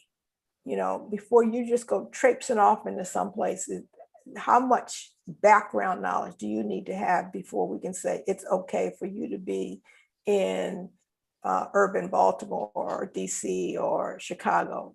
Maybe that's not a smart thing to even have you go there, given your lack of knowledge.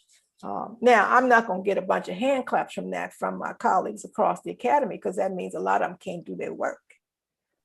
But it is certainly a question that I'll put out there to them. So thank you, Dr. Lerson Billings, for giving all inputs and some from your long experience, and thank you, Konusri, for moderating this session. Now I am requesting my another co-host, Justin from University of Toronto. So if she has some other questions from our contributors, please. Sure. Thank you. Yes, thank you so much for the inspiring speech, Dr. Lesson Billings. I think you've given us a lot of food for thought today to think about after the event.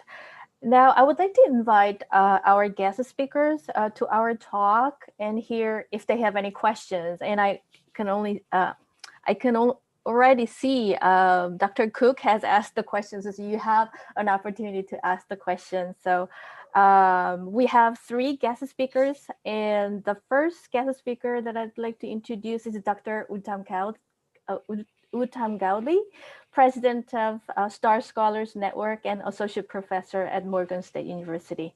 Dr. Uttam Gaudli, thank you for joining us today. Do you have any questions or comments today?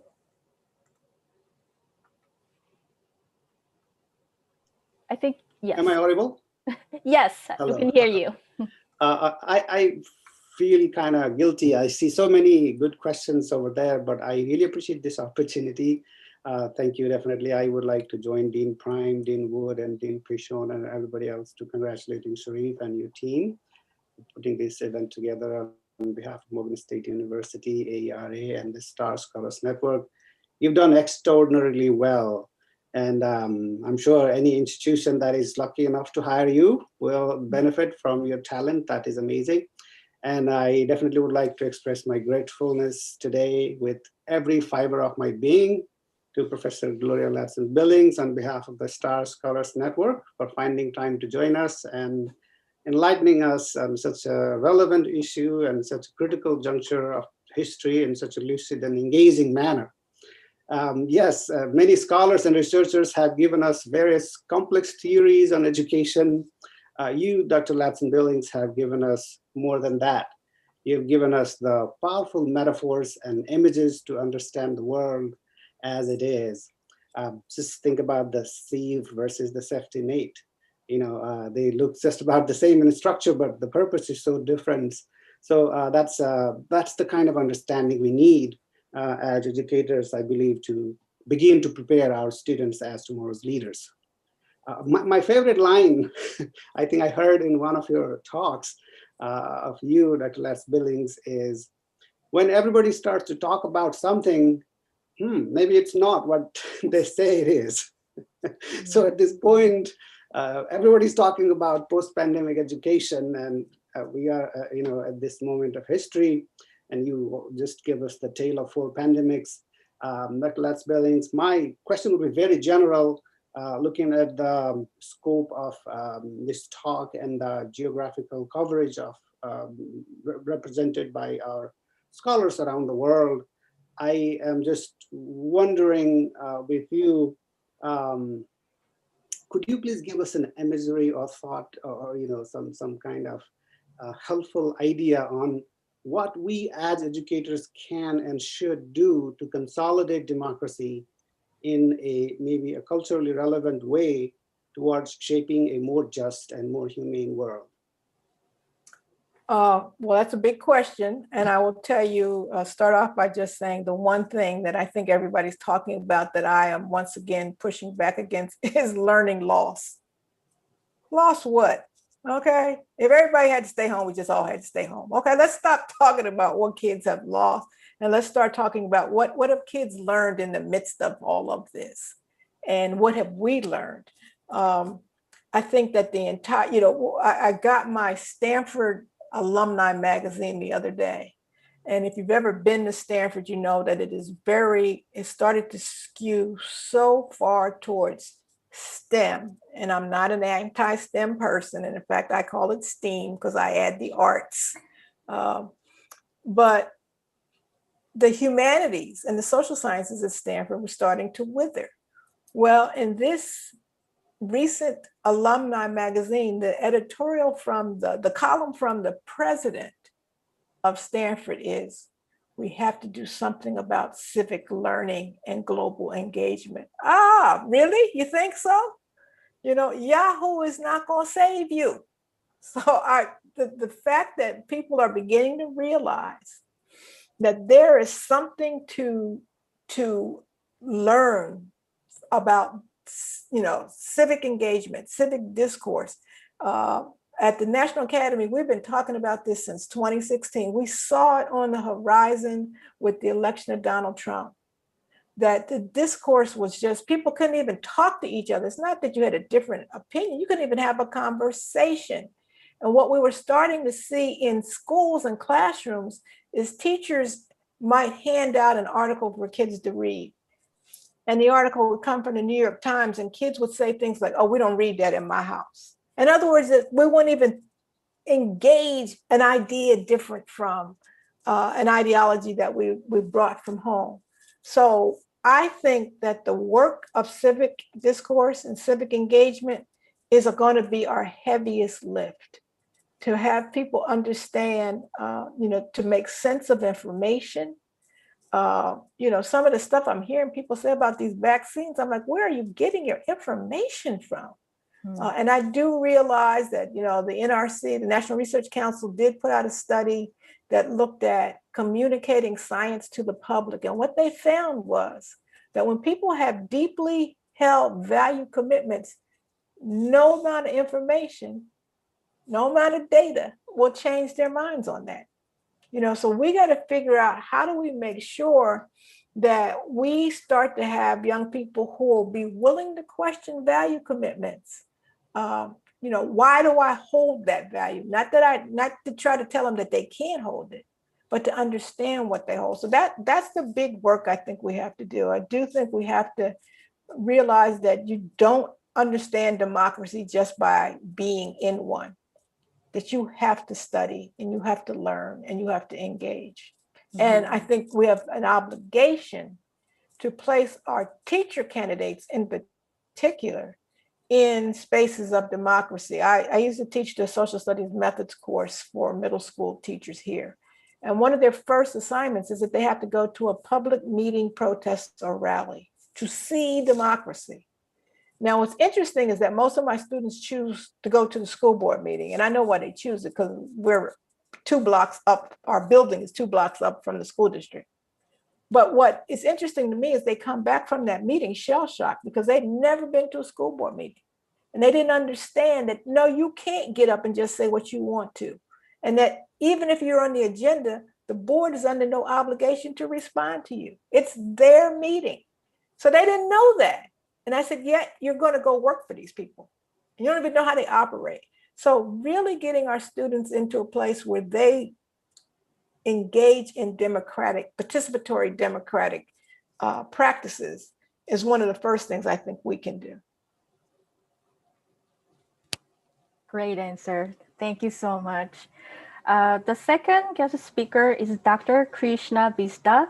Dr. Krishna Bista is editor of Routledge Global Student Mobility Services and founding editor of Journal of International Students. Glad to have you today, Dr. Bista. Thank you. Thank you for having me. And it's so wonderful to have many colleagues here and also get enlightened from Dr. Billings. It's so true. Yes, we all are in the same storms rather than same boat. Thank you. Thank you very much. And yes, kids are learning. We are also learning, and it's eye-opening. Actually, pandemic is really a big opportunity for us to reset our mindset and perception. Also, I'm amazed by the wonderful collaboration with 3 graduate students. I think they are ready for our market. And also fortunate to have our deans here. Once they graduate, yes, they are the wonderful colleagues ready to join our faculty line. So thank you. Thank you very much. In fact, this is a great collaboration. Thank you. Thank you so much, Dr. Bista. The last but not least guest speaker that we have is Dr. Cook, professor at National University of Singapore. Thank you so much for joining us today, Dr. Cook. The floor is yours. I think you have some questions. Yes, I do. Thank you, Ms. Jen. Thank you very much, Dr. Billings, for your very inspiring and really thought-provoking talk. So yes, I agree with you. With uncertainties come opportunities. So I think it is time that we press the reset button and we think about the way we help students. So my philosophy is always in teaching to support students in the classroom and to connect with them outside the classroom. And more so, particularly now as we move away from the classroom with online teaching. And hopefully that with what we have experienced, we're able to reflect on some of the good practices that we have adopted with online education and help our students. But one of the things that we struggle with at the National University of Singapore is this. We are still very much into testing students and measuring their learning by testing them. And I absolutely agree with you. I think it's time that we do away with the bigger tests with measuring students and even with the formal testing at the end of the semesters. But I think students are more adaptable to changes than a lot of our lecturers. So I just wonder, what are your thoughts about encouraging the more old school professors, like you mentioned, and ask them to go on board to think about the more creative ways in which we are able to assess our students? What are your thoughts on that? Well, first, let me, thank you for the question. And let me, something you said triggered a thought that I've been sharing with people all the time. And I stole it from Rahm Emanuel, who used to be the mayor of Chicago and was also a Obama administration appointee. And I think Rahm Emanuel stole it from Winston Churchill. But the sentiment is, never let a good crisis go to waste. Okay, we had a good crisis here. We have every reason to start over. We have every reason to do it differently, and let's take advantage of that. Now, as far as our colleagues, one of the things that people discovered in the midst of this when they had to go online is really how bad they were at it. Right. And and I've said over and over, some of y'all wasn't that good in person, but going online really exacerbated how bad you are. What I would suggest is that we've got to give people examples and rewards. The old carrot and stick, we're good with sticks. We're good telling people we're not going to let you do this and we're going to dock your pay if you don't do this. But, university people are preserving people too. So can we get enough resources to say, you know what, if you go to the teaching academy that we set up and learn some techniques, we'll give you the equivalent of a summer course. If you do X and your teaching improves in this way, we will be able to, make this adjustment to your base. In other words, there's got to be the reward system has to validate improved teaching. At the university level, the reward system is all about publication. Yes, absolutely. And if that's what you're going to keep doing, I'm not stupid. I'm going to keep publishing. Personally, I happen to be someone who loves teaching. I love that aspect of it, but that's not true for everybody. And I'm always trying to think of, but what I've been able to do with my love of teaching is make my research converge with that. So I study teaching, but I think we have to have a reward system that makes teaching more valuable, that encourages our colleagues to participate in professional development and rewards them for it, and get them out of this mindset that they're only doing well if the students are failing. I mean, I've had this debate over and over. I had a reporter who came to see me when I used to be the chair of the Department of Curriculum and Instruction. And he wanted to see me because my department had the highest grade point average on the campus. Well, I was so excited and happy about it. I didn't know that was a bad thing till the reporter showed up, and it's like, people think that your courses are not rigorous enough. I said, based on what? Well, you have this high grade point average. I said, well, first of all, you have all this data about my department. Can you tell me how many freshmen are in my department? Well, he's rifling through his pages. None. Right. I don't have any freshmen. How many sophomores do I have? He rifles through again. He found 2. I said, I don't even know what those 2 were doing there. I said, because we don't admit folks until they're juniors. So I've got a whole department full of people who have taken all of the general requirements. They've already proven for 2 years they know how to do college. So how hard is it for them to get a B or an A- or an A? It's not that hard. He said, well, the math department has the lowest grade point average. I said, the math department also has the entire university because there are math requirements in the general requirements. They have people there that don't want to be there. My people want to be where I am. And that's the difference. My people are going into their professional sequence. So they love education courses and they study and read stuff they don't even have to study and read because they love this work. The freshmen in the math department are just trying to get this thing over. So I think when we start to have an approach to teaching and learning that says teaching and learning are valuable, it's not something that we farm out to lecturers or that we say only, our TAs can do it, that we begin to reward faculty who are full professors for their teaching expertise. We won't see a change until we start doing stuff like that. Thank you. Absolutely. I mean, absolutely. I think what you have said sums up exactly the fundamental beliefs in many of our staff in the department, and that is that the better the course, the harder it is, and the fewer A's the students must have. And the easiest way to get this done, of course, is by the larger scale test at the end of the semesters, right? So it is not easy. We're trying to change the mindsets of the faculty staff members, but it's a long journey. So and if you could actually see my undergraduate syllabus, it says, if you'd like to earn an A in this course, you need to complete the 3 required assignments at the level of an A and 3 optional assignments at the level of A. Yeah. If you'd like to get an A-, you have to do the 3 assignments at the level of A- and 2 optional ones at least the level of A-. If you'd like to get a B, you need to do the 3 required assignments at least at the level of B and 1 optional assignment. And then I have this line on the syllabus. If you are seeking something less than a B, you are in the wrong course. Come see me and we can talk about it. And what I essentially are saying to students is I have a floor. What good is it for me to send out a C or lower teacher? That doesn't make sense.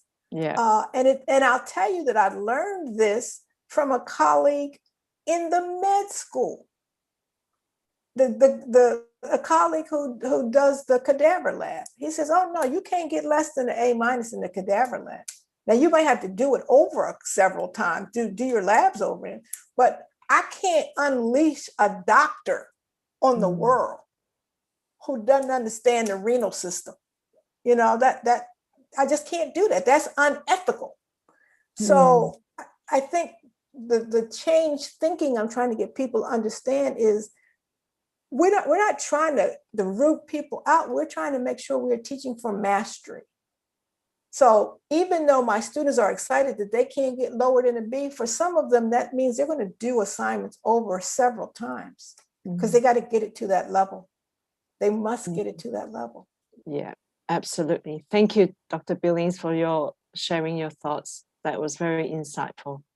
Thank you. Now I think other people in the session today also resonate with what we're saying, right? It's all about how good your courses is based on the grades. Thank you, Dr. Billings. I've got other questions, but I'm going to pass the floor to someone else. Thank you so much for all these valuable discussions. So Sharif, I think Miami Student Union Thank you, Dr. Lesson Billings, and thank you, Dr. Cook, from all the way from Singapore. I think it is, I don't know what time is it over there. So we are, most of you know that I work as the managing editor for the Journal of Underrepresented and Minority Progress. And the topic Dr. Lesson Billings gave me, post-COVID demands of education. We are going to work for a special issue on that. And we will humbly request Dr. Larson Billings for her contribution with an editorial. And we will also invite her if she has kind enough to be the one of our advisors in the advisory board. And no more further ado, I would like to request University of Miami Higher Education Student Association President Michaela, please, she has something. Yes. So first of all, thank you so much, Dr. Letson Billings. This has been so inspiring. And I kept on taking notes of inspiring quotes because, you know, as a young researcher and presence in the field, I felt so much inspired by your words, and I am for sure going to use a lot of what you said as a teacher now on. And one of the things that struck me the most is when you said you're going to be a beginner and you're going to make mistakes. And thank you for acknowledging that, because, you know, a lot of times, I guess, we take mistakes as a bad aspect and as something to avoid rather than as an opportunity to learn for both teachers and students. So thank you so much. And I also want to thank Kanushri. She is part also of the Higher Education Student Association at the University of Miami. And she did a great job, and together with all the organizers, but I know how much effort she put in this. So thank you, Kanushri. And as the president of the Higher Education Student Association from the University of Miami, I would like to, you know, send out a word for all the people from the University of Miami that are probably watching, because we are a new association and we're trying to tackle some of these issues that we discussed tonight also through graduate student engagement. And unfortunately, schools of education are always very small and not enough advocated for. So what we're trying to do is to increase the voice, to make our voices being heard a little bit more at the university level. And that's why this event is also a great opportunity to network with other institutions. And I am proud that we have been able to put all of this together. And so whoever wants to join, to help, to reach out to us for you know, other collaborations, I guess that this is such an important work. And we're also taking advantage of the COVID situation, right? Because this is a great way to gather together, probably in person. Not everyone would have been able to be present, but we can in this way. So let's try to keep on joining efforts and discussing about these crucial issues in the world of education. And thank you once more, Dr. Letson Billings, for this precious time together. Well, Thank you, you're Michaela. very welcome. Thank and you. if my colleague, Walter Sakata, is still hanging around the School of Education, tell him I said hello. We're good friends. Thank you, Michaela. So now we are almost at the end. Now I am requesting my another co-host, Gopal Tamang, doctoral candidate from New Mexico State University, for his vote of thanks. Gopal. I have unmuted. Can you see me on the screen? No. Yeah, we can. We can hear you, Gopal. Okay. Thank you, Sarif. On behalf of the organizing team of this AERA campus activity, I take this opportunity to sincerely thank our key speaker, Dr. Gloria Latson Billings, for her timely and forward-looking talk on post-COVID demands of education and schooling. I have one story here. I have an 8-year-old boy who is a second grader in a local elementary school. COVID has kept him confined within the 4 walls of my apartment, hooked to the screens for most part of the day for the last 1 year. I deeply feel what my boy is socially, emotionally, and academically going through while remaining away from his blood and flesh classmates, teachers, and friends. He's going back to school from April 6. But lots of things have changed in the past 1 year. He cannot expect to go back to past normal. Thank you, Dr. Latson Billing. I understand. My son now needs to reset and start anew. More importantly, the school and teachers of my boy need to reset. They need to be critically conscious of the new challenges and opportunities this pandemic is leaving behind. They need to understand what it means by socio-emotional learning, socio-economic disparities, and digital divide for the kids. They have no choices. We have no choices but catch up with the new normal. Once again, thank you, Dr. Larson Billing, for sharing your perspective on multiple issues. Thank you. You're welcome. The organizing team, thank you, appreciates the encouragement, contribution, and support we received from Dean Dr. Glenda Prime from the School of Education and Urban Studies, Morgan State University, Dean Dr. Laura Cohen-Wood, College of Education and Human Development, University of Miami, and Dean Dr. Henrietta Pishon, College of Education, New Mexico State University. We are equally thankful to Dr. Elena de Prada, Vice Dean of International Affairs, University of Vigo, Spain, Dr. Uttam Gauli, President of Star Education Scholars Network, Dr. Chris Glass, Associate Professor, Old Dominion University, Dr. Krishna Bista, Editor of Roleplays Global Student Mobility Series, and Dr. Misty So-Sam Wyckoff, National University of Singapore, for their valuable input in the organization of this program and during this program.